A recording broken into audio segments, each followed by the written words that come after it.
네, 지금 오늘 뭐 주제고 산불, 또 미세먼지, 화학 물질뿐만 아니라 갖고 있는 원자력 문제도 또 있고요, 지진 문제도 있고, 또 요즘에 이제 소위 4차 산업혁명이라고 해서 초연결, 초지능, 디지털 기신 기술 문명이 이렇게 발전하다 보니까 오히려 초연결, 초지능이 사람들에게 위험을 더 증폭시키고 자칫 이제 엄청난 재앙을 불러올 수 있는 그런 사태까지도 공포에 오라는 그런 것이 현장이라고 생각됩니다. 그래서 오늘 여기 참여하시는 과학기술의 전문가분들도 계시지만 또 여기에 대한 성찰하고 또 이런 부분에 대해서 조금 더 호흡을 길게 해야 되는 것이 필요한 인문 사회적인 뒷받침도 필요하다고 생각됩니다.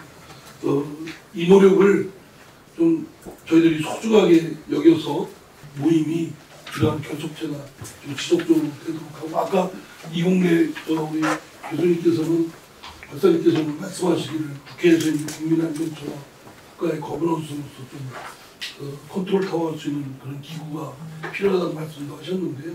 하여튼 뭐 지혜를 모으셔서 그런 것들이 국가 공적 기구나 하여튼 그런 기능을 할 수 있는 게 필요하다면 그 말씀을 따라서 오늘 좋은 지혜를 모으겠습니다. 감사합니다. 오늘 사실 저희 토픽이 굉장히 재미있고 또 흥미로운 토픽이 맞습니다. 우리 한국도 철저히 대비해야 된다. 그래서 오늘 이러면 다 재난 아닙니까? 산불만 있는 게 아니라. 그래서 오늘 토픽이 굉장히 좋은 것 같고요. 앞으로 한림원도 이런 재난으로부터 국민들의 안전을 지키기 위해서 우리 뭘 해야 되나. 또 각계각층 여러분들을 모시고 이런 토론을 해서 참 감사하게 생각합니다. 오늘 이 토론이 그냥 토론을 끝내는 게 아니라 좋은 의견을 나서 국회에도 반영되고 정부에도 반영되고 이근영 기자님께서 좀 대서 투표를 해주십시오. 여러분 다시 한번 감사드리면서 좋은 토론 기대합니다. 리스크 관리 현황과 정책 대안을 마련하기 위해서 산불을 사례로 발표를 하고자 합니다. 리스크 사건이 발생하게 되면 일반적으로 우리나라는 그동안 그 긴급 대응에 초점을 맞춰서 진행해 왔던 것이 사실입니다. 사실은 그 전에 과학적 접근을 통해서 원인을 파악하고 예방과 대비 체계를 갖추는 게 무엇보다도 중요하고, 그거를 토대로 해서 초기 대응뿐만 아니라 향후에 지속적인 관리까지 이끌어내는 게 무엇보다도 중요합니다. 그러면 산불의 예를 들면 그럼 어떻게 과학적 접근으로 원인을 파악할 것인가에 대한 부분을 좀 말씀드리고 싶습니다. 산불이 나면 굉장히 많은 화학물질에 노출이 됩니다. 첫 번째는 아마 연기일 건데요. 이 산불도 미세먼지와 아주 밀접합니다. 실제 산불이 나게 되면 PM2.5와 PM10이 급격하게 증가하고, 이 급격한 증가로 인해서 굉장히 공중보건학적으로 큰 문제를 일으킵니다. 굉장히 다양한 유해 화학물질에 노출이 되게 된다는 겁니다. 이에 대한 대응을 마련하지 않으면 그 이후에 영향을 받는 건강 영향에 대해서 대처의 시기를 놓칠 수가 있다는 점을 우리가 눈여겨볼 필요가 있습니다. 산불이 나고 나면 그 유해 물질은 고스란히 토양에 남습니다. 굉장히 대표적인 발암물질이죠. 발암물질의 하나인 다환방향적 탄화수소가 바이오매스 연소 과정에서 굉장히 많이 발생한다는 점입니다. 또 하나는 실내먼지인데요. 산불이 산불에서만 그치는 게 아니라 민가를 덮칠 때 또는 도시로 번질 때에 연소하는 과정에서 다양한 유해화학 물질이 존재할 수 있습니다. 산불로 인한 건강 영향은 예를 들면 초미세먼지라고 하는 PM2.5가 10마이크로그램 큐빅당 약 0.5에서 2% 정도의 사망률을 증가한다고 기존의 문헌을 보면 이제 얘기하고 있습니다. 그뿐만 아니라 호흡기 질환 사망률, 심혈관 질환 사망률을 증가시킵니다. 그뿐만 아니라 사망은 하진 않지만 질병 위험률을 크게 증가시킵니다. 제일 우리가 눈여겨봐야 될 부분은 산불에 대한 보건학적 민감 집단에 대해서 우리가 대응할 때 주의 깊게 바라봐야 됩니다. 대표적인 게 어린이, 임산부, 고령층, 그리고 호흡기 질환 기저질환자, 순환기 질환 기저질환자, 저소득층이 굉장히 중요한 민감 집단이고요. 또 하나는 고위험 직업군입니다. 고위험 직업군은 소방관을 예를 들 수 있는데, 소방관은 보호구 착용을 철저하게 하고 있는데요. 자원봉사자가 문제입니다. 자원봉사자가 잔불 정리를 할 때 보호 착용 없이 들어가는 경우에는 굉장히 위험할 수 있습니다. 국내에서 발생된 산불 이외에 다른 재난보건 시스템 국내 사례를 좀 볼 필요가 있는데요. 태안 원유 유출 사고 아마 기억들 하실 겁니다. 지역 주민과 자원봉사자들이 이 방제 작업을 합니다. 방제 작업을 할 때 보호 착용 없이 들어가게 됩니다. 그래서 이게 나중에는 건강 문제가 생기면서 현재까지도 지금 지속되는 사회 문제가 되고 있습니다. 장기 건강 영향 조사를 지금도 하고 있습니다. 당시에 그런 원인을 파악하고 대책을 시스테마틱하게 했다면 이렇게까지 가지는 않았을까라고 생각을 해봅니다. 마찬가지로 산불도 초기 대응이 되게 중요하기도 하지만 그 이전에 예방과 대응 체계를 만드는 것이 매우 중요하고 산불이 발생될 때 그 원인을 잘 파악하는 게 매우 중요하다는 것을 시사하고 있습니다. 이거는 미국의 사례가 되겠습니다. 약 1,700여 곳의 연속형 대기질 자료 수집 측정소가 있습니다. 그리고 주민보건을 위한 공지 시스템이 체계화되어 있습니다. 그래서 바로 이러이러한 조치들을 할 수 있도록 공무원한테 권고하는 그런 조치가 되겠습니다. 화재 수준별로 건강영향과 경고 사항들을 정리를 했습니다. 이렇게 공기질 상태, 어떤 건강 문제가 발생할 수 있고 어떻게 경고를 해야 되고 어떤 보호적 행동을 해야 되는지도 체계화되어 있고 프로토콜화되어 있다는 것을 볼 수가 있습니다. 화재 발생 지점으로부터 거리에 따른 행동 지침도 만들어 놓고 있습니다. 이런 것들은 우리나라도 빨리 이렇게 체계화하는 것이 필요하지 않을까 생각을 합니다. 그러면 우리나라의 경우에 이제 국가관리 리스크 관리의 정책 제안을 말씀드리면 예방과 대비, 이게 중요하고요. 그걸 토대로 한 신속한 대응과 지속적인 치유 관리를 관리할 수 있는 통합 거버넌스가 필요하다고 생각을 합니다. 주민의 역할과 주민과의 소통, 협력 이런 것들이 매우 중요하다고 생각합니다. 자료 수집은 과거의 자료도 중요하고요. 당시의 실시간 자료와 정보의 수집 매우 중요하고요. 그리고 재난 후에 건강 자료를 수집하는 것도 중요합니다. 재난 시 연구가 굉장히 중요하고 이 재난 시 연구와 평상시의 연구 간의 상호작용이 저는 매우 중요하다고 생각을 합니다. 그리고 그걸 토대로 해서 교육과 훈련을 해야 될 테고요. 그리고 대응을 할 때는 중앙정부 차원에서 또는 광역지자체 차원에서 기초지자체 차원에서 다양한 자원이 있고 다양한 기관이 있습니다. 그럴 때 수평적인 협력과 수직적인 협력이 같이 수반되어야 된다고 생각합니다. 그리고 마지막입니다. 그래서 위기 대응을 위한 네트워크가 무엇보다도 중요하다고 생각하고 오늘 이 자리도 이런 위기 대응을 위한 네트워크를 구축하기 위한 하나의 일환으로서 오늘의 이 자리가 마련되지 않았을까라고 생각을 합니다. 이상입니다. 감사합니다. 앞으로 사람 중심의 어떠한 그 인체 피해 중심의 화학물질 관리를 더 해야 되고 또 발전된 과학기술을 통해서 조금이라도 위험의 가능성이 보이는 물질들은 또 새로운 물질로 바로바로 대체 물질을 개발하는 그러한 일들이 과학기술계에서 앞으로 중요하다고 할 수 있습니다. 미세먼지도 화학물질입니다. 유해물질이고 탄소, 알갱이를 중심으로 중금속, 유기 발암물질들이 뭉쳐져 있는 거죠. 대기 중에 떠다니는 고체 또는 액체 상태의 미세입자, 그래서 PM10, 10 미크론 이하의 먼지를 총칭하고 PM2.5, 우리는 초미세먼지라고 붙이긴 했지만 사실은 이거를 이제 국제적으로 미세먼지라고 부릅니다. 초미세먼지에서는 직접 발생되는 부분이 있고요. 더 큰 양으로 봤을 때 더 많은 부분은 2차 먼지라고 그래서 나올 때는 아황산 가스나 질소산화물이나 휘발성 유기화합물이나 암모니아인데 공기 중에서 암모니움 염을 형성해서 미세한 알갱이가 됩니다. 비산먼지는 자동차나 또는 나대지에서 비산하는 먼지가 되겠습니다. 그리고 우리 실내에서는 육류를 조리할 때는 미세먼지가 800까지도 이렇게 나오고 우리나라의 현재 상황이 어떠냐 하는 걸 제가 좀 요약을 해봤습니다. 2012년까지는 분명히 개선 추세로 왔었습니다. 그런데 그 이후에 13년 들어오면서 지금까지 정체 또는 악화 이렇게 표현을 해야 될 것 같습니다. 우리나라에서 미세먼지로 인한 사망이 1만 2천 명에서 한 1만 8천 명까지 이렇게 국내외 학자들이 연구를 해서 제시하고 있고요. 그 다음에 두 번째가 심혈관 질환인데 사실 두 번째는 호흡기 질환입니다. 근데 이건 너무나 당연히 연구가 많이 됐기 때문에 제가 뺐습니다. 공기청정기라든지 이런 실내 먼지를 저감하면 더 좀 좋아진다 이런 연구들도 최근에 하버드대를 중심으로 해서 나온 바가 있다는 걸 잠깐 소개드리고요. 지금 미세먼지와 우울증까지는 학술적으로 증명이 되어 있습니다. 이 미세먼지가 우리 코로 들어옵니다. 우리가 보이는 눈에 큰 먼지는 안 들어오지만 정말 안 보이는 것들은 후각세포를 통해서 뇌로 갑니다. 인체 전체 염증 물질이 생기면서 전신을 타고 뇌로 가서 뇌 염증을 일으킨다라고 이제 밝혀져 있죠. 기전들은 대개 밝혀져 있습니다. 그리고 제가 이제 화학물질로 넘어가겠습니다. 화학물질 사실 우리나라에서 굉장한 문제지만 전 세계적으로도 이건 정말 전쟁을 지금 방불케 합니다. 그래서 우리나라에서도 2012년에 불산 사태가 난 거죠. 2009년에 우리가 환경보건법을 통과시켰고요. 거기에 리스크 어세스먼트와 데미지 프리벤션이라고 해서 역학조사, 그리고 특히 아이들에 대한 보호, 그리고 페티션, 청원까지도 해서 그 이후에 환경사고 나면 요즘 정부가 청원을 받아서 해결해야 되잖아요. 그런 일들이 여기서 이루어지고 있는 겁니다. 그래서 우리가 사실은 이러한 거를 조금 더 강력하게 좀 내실 있게 하면은 앞으로 많은 화학물질이 예방될 수 있지 않냐 이런 생각입니다. 그리고 이 하나의 과학적인 평가가 하나의 축이고 인식이 하나의 축이라서 저는 항상 사람이 두 다리로 걸어가듯이 이 두 다리가 항상 있어야 된다고 생각합니다.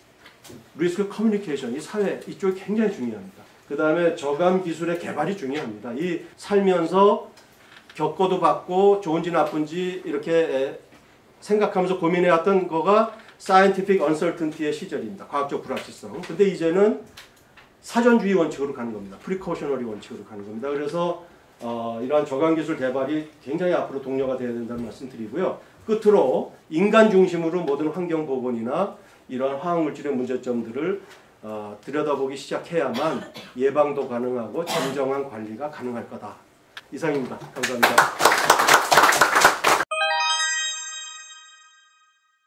저는 국가 리스크 가버넌스를 어떻게 하면 강화할 것인가 하우에 대한 아이디어를 제시하려고 합니다. 그 국가 차원에서 이걸 어떻게 하면 우리 해결하느냐. 이제 저는 이거에 대해서 간단하게 좀 얘기를 드리려고 합니다. 이건 어느 한 주체가 어느 한 기관이 열심히 하면 되는 문제가 아니라 정부뿐만 아니라 시민들의 참여와 비정부 기관, 그러니까 민간 단체에 포함하죠. 협조 등 다양한 이해관계자들의 종합적인 대응이 중요하다. 이런 거를 표현할 방법이 없어서 거버넌스를 사용하는 겁니다. 기업이 굉장히 중요합니다. 기업은 사고를 일으키는 주체가 되면서도 또 사고를 예방하는 또 주체가 되기도 해요. 그래서 기업이 굉장히 우리가 좀 주목해서 봐야 될 연구기관, 교육기관은 말할 것 없고요. 정부는 한 국가를 운영하는 데 있어서 가장 중요한 역할을 하게 됩니다. 제가 여기서 주목한 건 국회를 새롭게 한번 봐야 된다. 국회를 여기다 넣은 이유는 제가 이제 이런 모든 문제들을 어떻게 하면 가장 빠르고 효과적으로 해결할 수 있을까를 고민하다 보니까 국회가 하면 뭔가 되겠다는 생각이 들어서 와 있는 겁니다. 제목에서 과학기술 기반 리스크 가버넌스를 구축해야 된다는 큰 이제 타이틀인데 조금 더 아래로 내려와서 세부적으로는 국회에 국민안전처를 만들면 좋겠다. 모든 정보는 국회에 다 있습니다. 안전에 관한 것도 국회에서 조그마한 조직이라도 국민안전처 같은 거를 하나 만들어 놓으면 저는 굉장히 임팩트가 크다고 생각이 듭니다. 그래서 오늘 첫 번째로 한번 제안을 하게 됐고요. 외국의 리스크 관련 입법 동향 이거를 많이 좀 분석을 해가지고 적용을 해야 되겠다. 그 다음에 이제 지역 재난안전 담당 조직을 청으로 격상해야 된다. 그래서 너무 일시에 하면 안 되고 한 200만 이상 광역 지자체부터 이걸 점차적으로 좀 확대해 나간다면 어떨까 하는 생각이 들어서 제안을 합니다. 과학적 해결 방안을 모색하려면 R&D가 굉장히 중요한데 과기부에는 이런 담당 부서가 없습니다. 근데 행정안전부에 R&D 과가 있어요. 재난안전연구개발과라는 게 있습니다. 여기에 이제 우리나라 전체를 연계를 하고 정보를 취합하는 기인데 조금 정보를 더 많이 수집하게 해야 되겠다. 이게 행정안전부만 해서는 안 되겠다. 다른 부처들도 같이 현황을 파악해서 때로는 조정도 해야 되겠고 때로는 다른 부처라도 자기들이 좀 과제를 발굴해서 연구를 해야 되겠고 그래서 R&D 기획이 굉장히 중요한데 이 부분이 좀 의심이 가요. 그래서 이 부분을 강화를 해야 되겠다. 그리고 이제 연구 결과가 꽤 쌓여 있을 텐데요. 이거를 전 부처에 공유를 하고 활용을 촉진해야 되겠다. 이런 제안을 드립니다. 또 국민의 생명과 안전에 위험이 크게 발생할 것으로 예상되는 사업부터는 좀 위험성 평가를 해야 되겠다.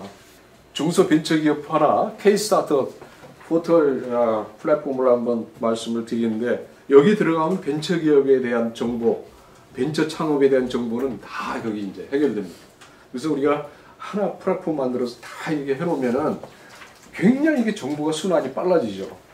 7번째는 안전의식을 제고를 하려면 어린 아이들부터 교육시켜야지 성인들한테는 잘 효과가 안 먹히는 것 같아요. 그래서 안전교사 자격증을 줘서 이 사람들은 의무적으로 1년 교육시간이 뭐 20시간, 20시간 교육을 하도록 그렇게 요구를 한다면 좀 효과가 있지 않을까. 포괄적으로 민간활동을 지원해야 되겠다. 할리몰에 보니까 굉장히 많은 최고 수준의 학자들이 있는데 크로스로 이렇게 좀 묶어가지고 같이 국가를 위해서 기여를 실질적으로 할 수 있는 분야라면 이런 리스크 가버넌스 쪽에 조금씩 분야를 선택해가지고 연구를 한다면 굉장히 큰 기여를 할 수 있는 분인데 기관이 할리몰 같은 데서 하면 가장 적합하지 않느냐. 이런 말씀을 드리고 마치도록 하겠습니다. 감사합니다.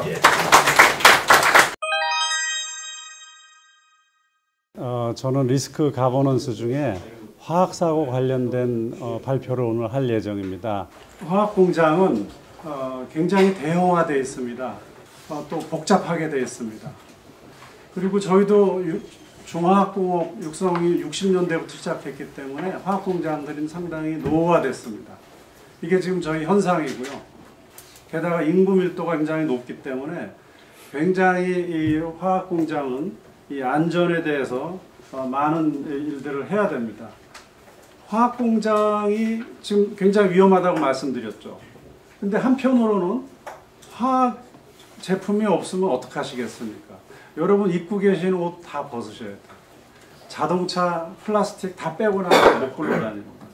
화학 제품 없이 물도 못 마십니다. 병. 아무것도 못 해요. 그럼 이제 여기서 딜레마가 있는 거예요. 그러면은 우리가 원시 문명 시대로 가지 않을 바에는 화학 산업을 발전을 시켜야 되는데 안전이 보장이 돼야 된다는 거죠. 그러면 거기가 어디냐 합니다. 그 경계선을 지금 말씀드리는 이 리스크로 해석이 가능합니다. 근데 이 리스크는 상당히 전문적이기 때문에 이 전문가의 역할이 굉장히 중요합니다. 어떤 화학 공장이 있으면은요, 우리가 이제 리스크 계산을 해보면 이 지역까지는 대략 한 10의 마이너스 3승 정도의 위험성이 있다. 이 정도에는 10의 마이너스 7승까지 위험성이 있다. 이런 것들을 계산해낼 수가 있어요. 이랬을 때 이제 우리가 사회적인 합의가 필요합니다. 어떻게 어디까지 짓냐? 그러면 이런 리스크 계산을 해서 거기에 맞는 장소에다가 지으면 돼요. 이런 전문가의 축적된 지식이 들어갈 수 있도록 제도가 미비합니다. 그래서 오늘 국회에서 제가 꼭 드릴 말씀은 이런 제도를 좀 마련해 주셔야겠다 하는 거고, 우리는 같은 사고가 계속 납니다.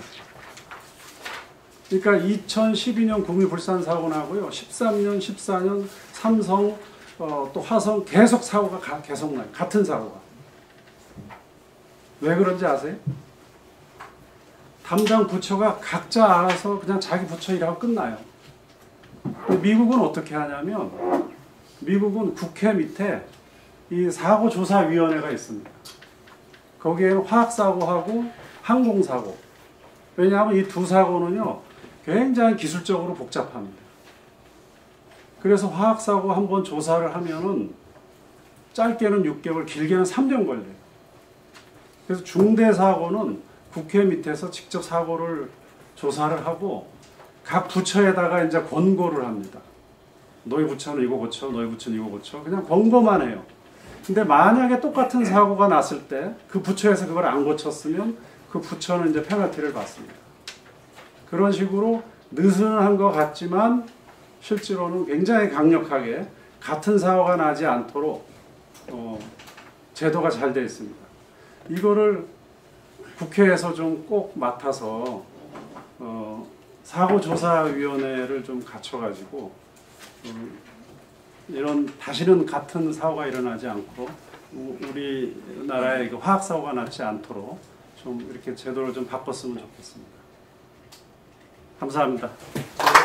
이런 대형 특이 재난의 종류 중에 이제 좀 대표적으로 나택이라고 이런 자연재해가 시작이 됐는데 그걸로 인해서 일반 산업재해로 연결되는 그런 재해, 이걸 이제 내추럴 디제스터와 테크놀로지컬 디제스터를 합쳐서 나택 재난이라는 용어를 벌써 뭐 상당히 오래전부터 우리 OECD 회의에서는 뭐 얘기를 하고 있습니다만, 그거에 대해서 뭐 우리나라가 지금 어떤 준비를 하고 하는 것들이 필요할 것인가에 대한 말씀 좀 드리려고 합니다.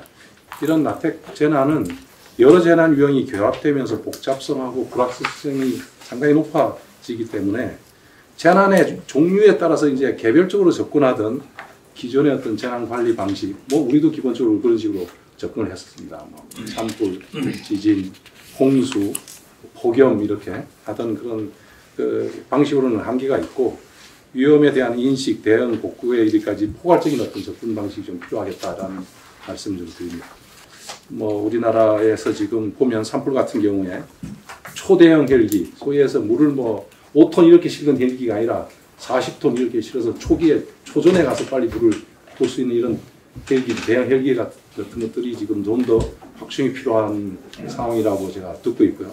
대용량 방사포라는 그런 시스템 같은 것들은 미국도 있고 일본도 있고 다 선진국에 있는데 우리나라는 아직 그런 것들이 없는 것, 이런 것에 대한 투자에 대한 부분들이 이제는 좀 시급성이 좀 있어 보이는 거 아닌가 이런 생각을 좀 해봅니다. 앞에 말씀드렸던 그런 나택 어떤 그런 재난에 대비하기 위한 정책을 앞으로 어떻게 가야 될 것이냐에 관해서 그런 복합 재난 관리는 각 분야의 지속적이고 장기적인 교류를 바탕으로 보다 어떤 좀 포괄적인 접근이 좀 할 필요가 있겠다라는 말씀 좀 드립니다. 그래서 이런 포괄적이고 지속적인 다학제 간의 어떤 교류를 위해서는 학계 실무 기관, 실무 회사, 연구기관 등의 전문가들이 교류를 통해서 어떤 상당히 교류를 정량하면서 어떻게 이런 걸 대응할 것인가에 대한 준비가 있어야 되겠고, 정부 차원의 어떤 지원도 뒷받침이 돼야 될 거다라는 부분이 첫 번째 되겠고요. 두 번째는 결국 이제 전문가에 대한 양성입니다. 결국 어떤 재난의 사고가 나는 것들이 경험했던 어떤 그런 분들에 대한 어떤 그 경험을 높이 살 필요가 있는데, 어찌됐든 하여튼 복합 재난 관리를 위한 수많은 좋은 정책과 방법이 있더라도 결국은 이 재난 관리에 참여하는 인원이 전문성에 따라서 어떤 그런 피해에 대한 결과는 상당히 차이가 난다라는 부분이 되겠습니다. 그래서 이제 복합 재난 관리에 대한 어떤 원활한 총괄 및 조정 기능을 위해서는 역량과 전문성을 갖춘 적정 규모의 어떤 전달 인력을 배치해서 어떤 그 부분을 관련된 기획이나 평가를 기능을 수행할 수 있도록 하는 것이 상당히 필요할 거라는 말씀을 좀 드립니다. 감사합니다. 예, 감사합니다. 제가 좀 말씀드리려고 하는 거는 리스크가 이 레이퍼슨 보통 사람들의 입장에서 리스크가 어떻게 사회적으로 구성되고 그런 사회적으로 구성된 리스크를 우리가 핸들하려면은 또 정부나 딴 데서 어떻게 해야 될 것이냐, 그러니까 어떤 투웨이 커뮤니케이션이 어떻게 하면 일어날 수 있느냐에 대해서 말씀을 드릴게요. 제가 굉장히 짧게 처음에 아동학대 예를 갖고 들어볼게요. 지금 뭐 때리고 애들, 혹은 뭐 빨가벗겨서 밖으로 내보내고. 근데 그거 생각해보면은 지금 우리 그냥 당장 잡혀가죠, 그렇게 하면. 그러나 제가 잘할 때 60년대, 70년대 보면은 뭐, 아들 낳으면은 아랫도리는 비껴갖고 내보내는 게 저는 많이 봤어요. 근데 제가 얘기하는 건 지금은 그럼 당장 잡혀갑니다. 근데 재밌는 거는 뭐냐면은 저희가 지금은 그렇게 생각하는데 저희 어렸을 때 뭐 선생님들한테 좀 맞았습니까? 저는 그것도 봤어요. 교탁이 피바다랑 문드는 것도 많이 봤어요. 저희 때 그 때리는 게 당연했는데 그거를 지금은 저희 굉장히 큰 소셜 리스크로 생각하죠. 차일드 어뷰즈라. 그러나 왜 60년대에 와서 차일드 어뷰즈가 왜 사회적으로 커다란 반향을 일으키고 리스크로 떠올랐냐면 그때의 가정은, 그 시대의 가정은 뭐냐면 부모가 설마 애들을 때려서 이렇게 그냥 뭐 죽는 상태로 이머전시에 실려오겠냐. 그거를 집대성에서 그 데이터를 모으고 그 아메리칸 그 메디컬 사이언스 어소시에이션 저널에 낸 사람이 바로 그 후예인 그 찰스 캠프란 사람이에요. 콜로라도, 유니버시티 콜로라도에. 제가 지금 이 말씀을 드리는 이유가 있어요. 리스크라는 거는 사회적, 그거 나와서 큰 반향이 일어났죠. 난리가 났죠. 나라에서, 레지슬레이션, 뭐 국회에서 난리 나고, 집에서 말할 것도 학교에서 난리 나고, 그 전까지 막 때리고 그러던 사람들 쟤 때렸대. 신고해야 돼. 뭐 타임 라이프지에 뭐 난리가 나고. 리스크라는 걸 우리가 그냥 단순히 저기 있는 out there다 밖에 있는 것이 아니라 리스크라는 건 사실 구성되는 거예요. 왜냐면 그 캠프가 그 얘기를 하고 났더니 그 반향이 얼마나 컸든지 영국에서는 또 거꾸로 돌아가 봤고 영국에서는 정말 입에 담기 어려운 제가 여기서 입에 담고 싶지 않은데 이런 루머가 나온 거예요.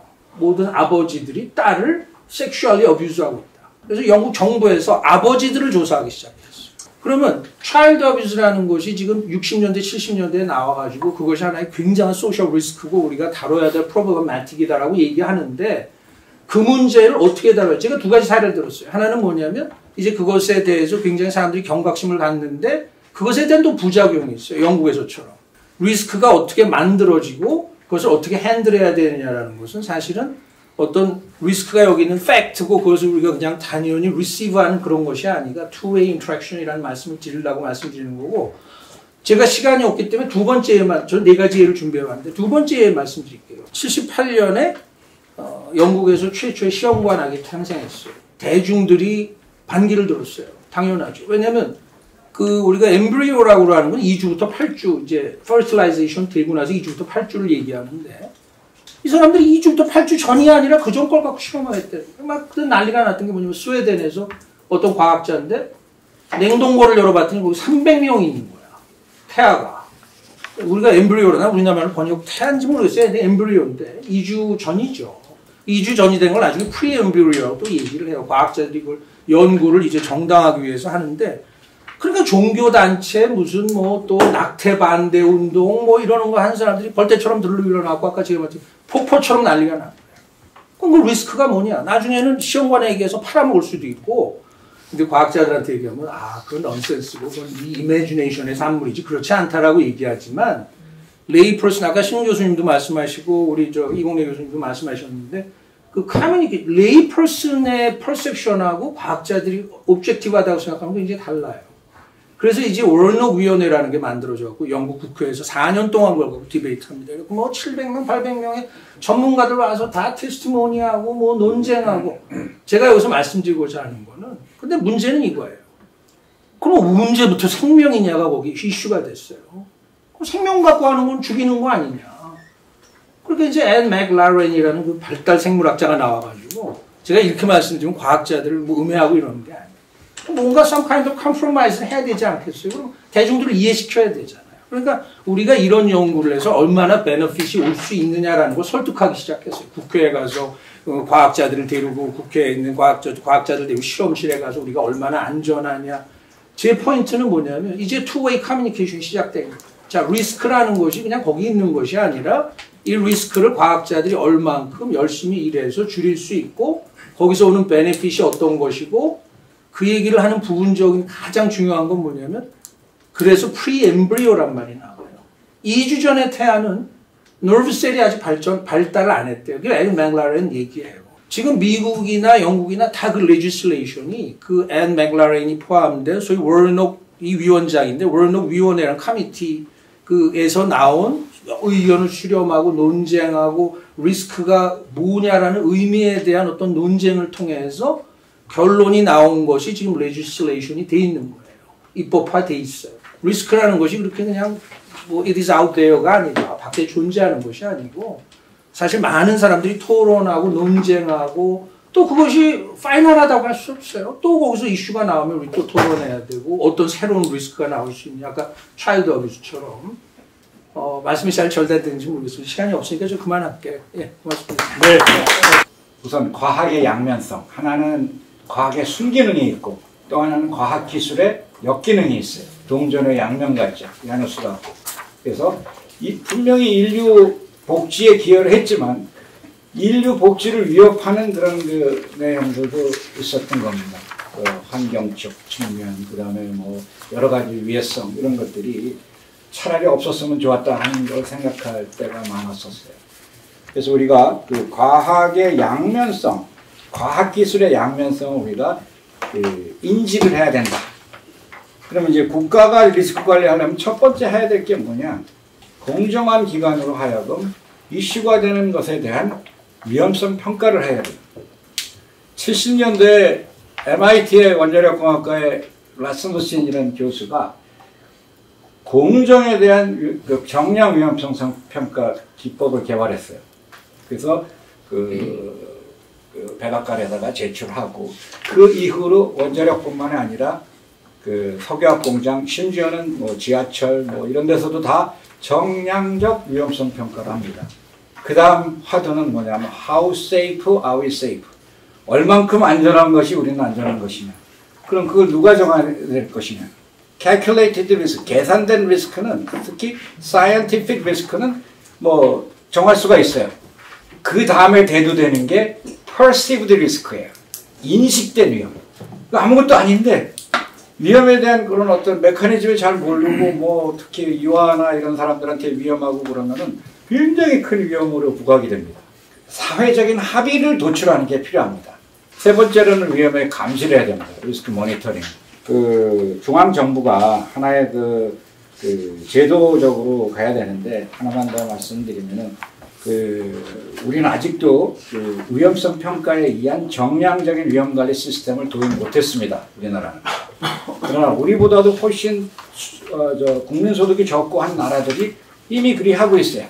그래서 우리가 그런 그 정량적으로 우리가 위험성 평가에 의한 그 위험 관리를 좀 해야 되지 않나 말씀을 드리면서 그 과학의 그 순기능도 생각해야 되지만 역기능에 대해서 우리가 생각을 하면서 그 우리가 정책을 만들고 또 주위에서 모니터링을 하고 하면은 그 문제가 없고 이제 민주화가 되면서 우리는 기업과 정부 그 다음에 그 국민 이 세 축이 같이 그 공조해서 나가는 거버넌스가 필요하지 않을까 생각을 합니다. 이상입니다.